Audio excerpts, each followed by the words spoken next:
আসসালামু আলাইকুম বন্ধুরা। বলিউডে একটা কুলাঙ্গার ডাইরেক্টর আছে। কুলাঙ্গার ডাইরেক্টরটার সিনেমাগুলো সব ফ্লপ হয়ে যেত। ছোট ছোট বাজেটের সিনেমা করতো, 5 কোটি 10 কোটি বাজেটের। কোনটা হয়তো 13 কোটি ইনকাম করলে, কোনটা হয়তো 10 কোটি, কোনটা হয়তো 5 কোটিতে নিপটে গেল, মানে কোনটা ডিজাস্টার হয়ে গেল, কোনটা ফ্লপ হয়ে গেল, কোনটা কোনো রকমের বাজেট রিকভার করলে, এরকম ধরনের সিনেমাগুলো করতো। তো বিশাল চিন্তাতে ছিল যে সব সিনেমা ফ্লপ হয়ে যাচ্ছে, হচ্ছে না কিছুতে, তো কি করা যায়। তারপরে আবার ও ভাবলো যে না, যদি ধর্ম নিয়ে সিনেমা করা যায় তাহলে হিট হতে পারে সিনেমা। এই দেশে তো 80% হিন্দু আছে আর 20% মুসলিম। তো যদি মুসলিম বিরোধী সিনেমাগুলো করা যায়, যে মুসলিমদেরকে খারাপভাবে দেখানো যায়, তাহলে সিনেমাগুলো চলতে পারে। ও সে ওটাই করলো, ও সিনেমা তৈরি করলো। তারপরে দ্য কাশ্মীর ফাইল। তো সিনেমার ইতিহাস ওই নিজেই লিখেছে। স্টোরি বলছি না আমি, ইতিহাসই বলছি, কারণ এটা নাকি ট্রু স্টোরির উপরে বেস সিনেমাটা। তো সিনেমার না ফ্যাক্টের কোনো জায়গা আছে, না কোনো তথ্য আছে ঠিকঠাক, মানে যাই তাই দেখিয়ে দিয়েছে সিনেমাতে। মুসলিমদেরকে খারাপ দেখানোর চেষ্টা করেছে, মানে পুরোপুরিভাবে দেখেছে।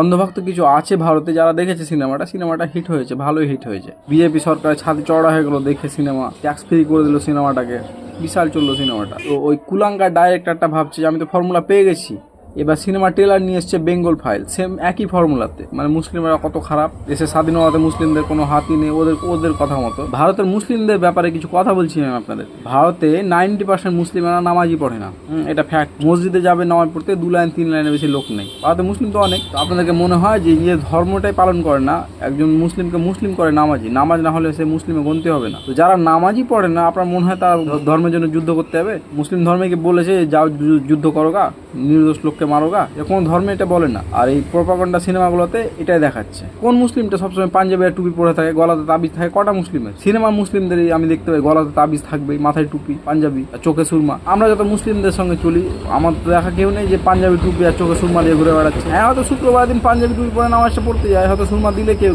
আর তাবিজ তো আমাদের পড়া হারাম। এই কুলাঙ্গার গুলা কিছু টাকা ইনকাম করার জন্য দেশের আবহাওয়াটাকে আরো বেশি খারাপ করছে। মানে আমি দেখলাম দ্য বেঙ্গল ফাইলের ট্রেলারটা, মানে এত ব্রুটাল, এত নোংরা ভাবে দেখেছে।